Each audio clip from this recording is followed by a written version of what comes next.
Bonjour, je m'appelle Kamba et je participe à un stage à la MJC. Pouvez-vous répondre à nos questions? Oui.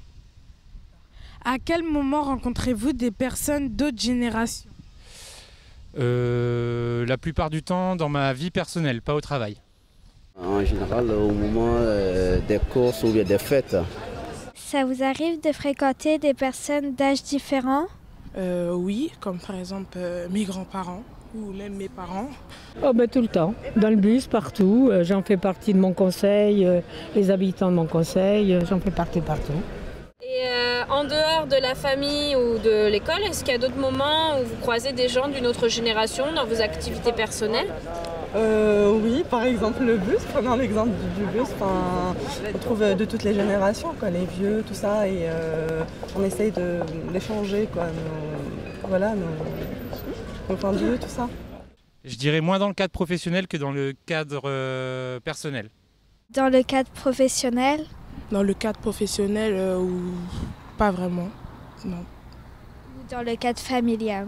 Oui, dans le cadre familial, oui. Pourquoi faites-vous ça? Parce que je suis obligée de vivre chez mes parents en fait. Donc je suis obligée de les côtoyer et voilà. À quel moment? Le soir quand ils rentrent et le week-end. À part les familles qui viennent, qui ont, comme dit madame, des enfants, des petits-enfants, il n'y a aucun contact extérieur avec des jeunes. À quel moment échangez-vous avec des personnes d'une autre génération, plus âgées ou plus jeunes que vous? C'est surtout quand le mercredi, il y a des rencontres intergénérations avec les enfants des centres de loisirs et je trouve ça super. Est-ce que vous savez ce que c'est la solidarité intergénérationnelle? Non, pas du tout, c'est quoi? Alors la solidarité intergénérationnelle, c'est quand par exemple des personnes de tout âge, ils sont ensemble, ils font des activités, des jeux, etc. J'ai une petite idée là-dessus, c'est l'entraide des plus jeunes envers les personnes plus âgées. Pour moi, c'est faire en sorte que on va dire, de tout petit à papy et mamie, on va dire, que tout le monde puisse se retrouver, partager des moments, s'entraider, s'aider. Pour moi, c'est les personnes âgées les enfants sont solidaires avec les personnes âgées, il y a des liens qui se créent et ça fait plein de petites rencontres et mis bout à bout, on arrive à faire de grands projets avec eux. Je n'ai pas connu mes grands-pères. L'un est mort de la guerre d'Algérie dont il ne s'est jamais remis. L'autre, un matin, en lavant sa voiture, est parti sans prévenir. Du coup, je l'ai connu mes grands-mères, veuves trop tôt, qui n'avaient pas forcément le temps de s'occuper de nous. Et j'en garde donc des souvenirs plutôt négatifs et surtout leur absence.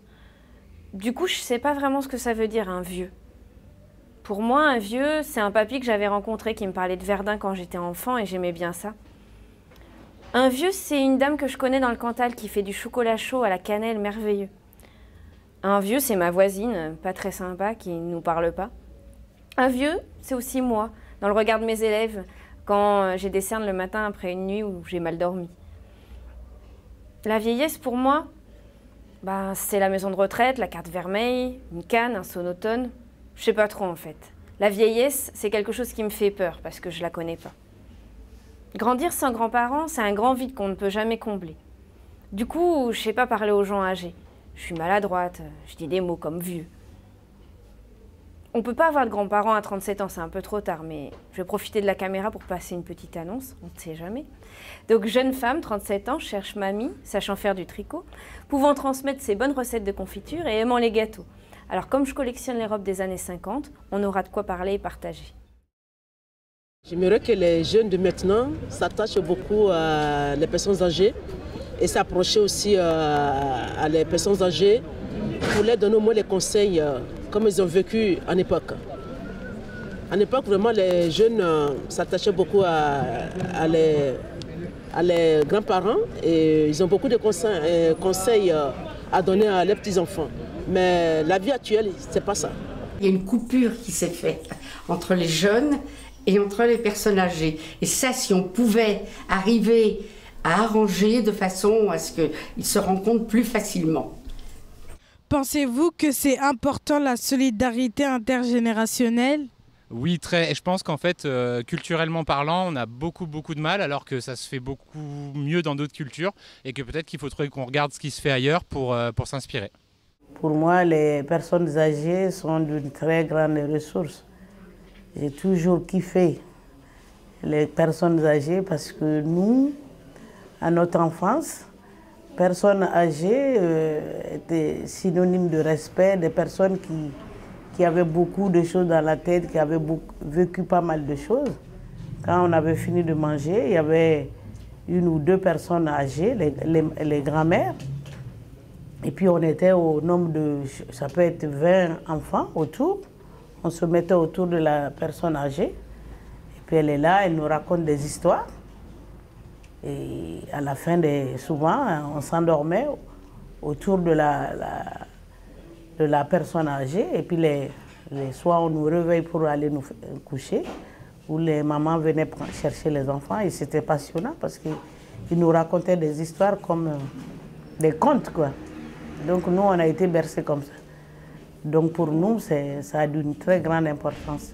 Et moi, je pense que les générations actuelles doivent un peu s'intéresser aux personnes d'un certain âge, parce qu'on a tout à apprendre. Et les personnes âgées aussi, peut-être, ont des choses à apprendre auprès des jeunes aussi. Parce que ce n'est pas les mêmes moments, les mêmes temps. Selon la MJC, en tant que structure, ça veut dire quoi, solidarité intergénérationnelle? Alors, solidarité intergénérationnelle, ça veut dire déjà de l'échange entre les générations, hein, entre les plus jeunes, les plus anciens. C'est aussi, on a souvent l'exemple, on va dire, de plus jeunes qui iraient aider les plus anciens. Donc ça peut être pour aller chez eux, pour les aider pour les repas, pour plein de choses comme ça, mais ça peut être aussi dans l'autre sens, et ça peut être aussi des jeunes, enfin des anciens, pardon, qui donnent du temps, parce que généralement les anciens ont un peu plus de temps, pour aider des jeunes. Ça peut être dans le terme de la scolarité, ça peut être pour des activités sportives ou culturelles, voilà, pour donner du temps, pour transmettre des savoir-faire que les anciens peuvent avoir. Voilà, donc pour moi, c'est dans les deux sens, les solidarités intergénérationnelles. Souvent, on le voit dans le sens où on va aider les plus anciens, mais souvent, il y a aussi des anciens qui donnent du temps pour les plus jeunes, quoi. Donc c'est vraiment dans l'échange, quoi. Je travaille aux classes, qui veut dire contrat local d'accompagnement scolaire. Nous accueillons une trentaine d'enfants des écoles primaires de Corbeil-Essonnes, une quinzaine d'enfants de l'école Bourgoin, une quinzaine d'enfants de l'école Galigliani. Vu mon âge, les jeunes me perçoivent comme un grand-père. Je sens que certains ont besoin d'une présence chaleureuse qui les sécurise.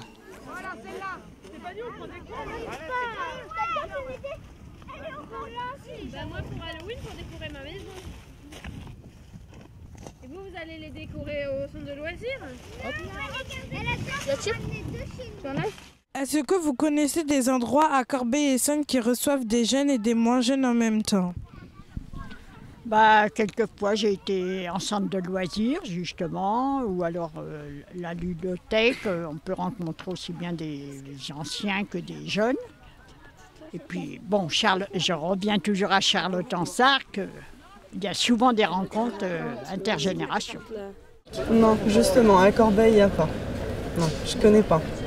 Je pense que dans les trains, parfois même au cinéma, il y a des personnes âgées qui vont voir les mêmes films que les jeunes. Je trouve que c'est formidable que les personnes âgées les aident aussi à comprendre la vie des jeunes et comment ça se passe. Voilà, c'est très important. Alors, nous organisons différentes animations donc avec les enfants et bien évidemment les seniors, d'où l'intergénération. Nous les avons déjà rencontrés à plusieurs reprises, nous les avons sollicités à plusieurs reprises lors d'animations sur la cuisine du monde. Nous avons fait aussi la plantation d'un arbre fruitier dans l'espace, dans la cour de Charlotte-en-Sarre. Je vous assure que pour avoir participé à ces animations, les enfants sont très très heureux, très contents de faire ce genre d'animation en collaboration avec les seniors, bien évidemment. On a des adhérents qui commencent à partir de 3 ans, voilà, sur des activités au niveau de l'éveil pour les enfants, et ça va jusqu'à 80, je crois que c'est peut-être 87 ans pour la plus ancienne adhérente. Donc après, sur les proportions, j'ai pas forcément les chiffres précis, mais on est sur peut-être, on va dire de 65 ans à 87 ans, peut-être sur 20% des adhérents de la MJC, grosso modo. Comment voyez-vous le rôle de la MJC dans la solidarité intergénérationnelle ? Le rôle de la MJC, déjà, donc on est une maison des jeunes et de la culture, une association d'éducation populaire, et la MJC, même si on a le J de jeunes, c'est jeune, on peut être jeune à 16 ans, à 10 ans, mais aussi à 70 ans ou plus, quoi. Donc le jeune, il faut l'interpréter jeune dans la tête, avoir des projets, voilà, donc on a des projets à tout âge. Et donc à la MJC, du coup, ça fait partie de nos objectifs et de nos valeurs de réunir toutes les tranches d'âge. À votre avis, de quelle manière peut-on développer plus d'échanges entre les générations ? Alors favoriser le vivre ensemble, à mon avis, ce serait en créant des événements qui seraient capables de toucher aussi bien les plus vieux que les plus jeunes, et pourquoi pas un savoir-faire transmis des plus anciens envers les plus jeunes. Des structures, plus de structures, que ce soit pour les jeunes ou pour les personnes âgées. Quelle activité intergénérationnelle peut-on inventer ? Des jeux simples, les jeux de chevaux, les dominos, passer 1 heure avec eux, ou alors parler avec eux simplement. Parler, raconter ce que vous pensez et les écouter. Parce que les personnes âgées ont besoin d'être écoutées. Ils ont tellement de choses à dire. Ils ont besoin d'être écoutés. Ils ont besoin qu'on leur prête une oreille. Et ça, c'est important. Et c'est aux jeunes de le faire. En fait, il y a des gens qui disent que les personnes âgées sont lents alors que si tu prends le temps de jouer avec eux, en fait, ils sont super rapides. La dernière fois, ça fait 3 semaines de ça, j'avais pas compris une règle. J'étais en train de jouer avec des personnes âgées et ils m'ont mieux expliqué que les ludothécaires. Et en fait, ils expliquent super bien.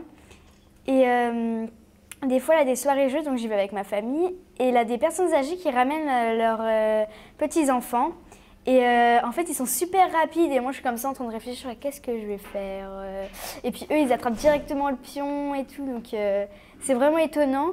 Et il y a plein de choses qu'on peut découvrir sur les personnes âgées. Et ils sont vraiment géniales. Et la ludothèque, c'est génial. Voilà. Y a-t-il des jeux pour tous âges ? Oui. Enfin, le jeu commence à partir de 3 ans et jusqu'à pas d'âge. Intergénérationnel, non. Non, on n'a pas eu encore recours à ce public. On faisait des interventions dans des maisons de retraite. Ma collègue Samia s'occupait de ces interventions-là. Maintenant, le public est jamais venu dans les lieux. Il faut dire que la ludothèque, quand même, a des jeux... Enfin, on a plus un public enfant, voire adolescent. Nous, dans notre travail, c'est généralement le mercredi, on organise avec les enfants. Soit on se déplace sur Charlotte-en-Sarre pour des actions qui nous ont été proposées par Charlotte-en-Sarre, préparation de gâteaux, repas culinaires avec goûter, ou alors c'est nous qui les invitons sur notre structure, sur notre centre de loisirs, afin de faire la même chose, mais chez nous. Je pense qu'effectivement, il faut vraiment pouvoir intégrer et surtout poursuivre réellement ce genre d'animation avec l'intergénération. C'est vrai que nous avons des seniors qui se proposent quelquefois d'aller faire dans différentes écoles de la lecture, pourquoi pas sur les centres de loisirs. Nous aussi, nous sommes là aussi pour leur demander s'ils souhaitent justement participer aux différentes animations. On les a vus aussi faire du dessin, faire des masques, faire plein de choses, et vraiment là les enfants étant occupés sont complètement sereins, calmes, ils adorent ça. Prochainement, nous allons avoir Halloween, donc nous allons pouvoir faire les citrouilles. Les enfants vont participer à Halloween, c'est une grande joie pour nous. Nous leur proposons bien évidemment. Je pense que c'est à nous à leur proposer, et puis éventuellement voir avec les différents directeurs de centres de loisirs s'ils sont très sensibles à ce que nous continuions ce genre d'intergénération. Ça serait tellement bien de trouver des jeunes, une petite chorale, ou alors qui viennent jouer de temps en temps avec eux. Ça serait quelque chose de bien, aussi bien pour les jeunes que pour les personnes âgées. Et ça permettrait d'éviter cette coupure qui, plus ça va, plus se creuse. Ça se creuse, oui. Il y écrit ça, souvenir d'enfance. Je voudrais passer un message aux jeunes et aux personnes âgées. Je voudrais dire aux anciens, ne croyez pas que les jeunes sont des bandits, qu'ils servent à rien, qu'ils n'ont plus rien à vous apporter dans votre vie. On a tous un moment difficile, que ce soit les personnes plus âgées ou nous, la jeunesse.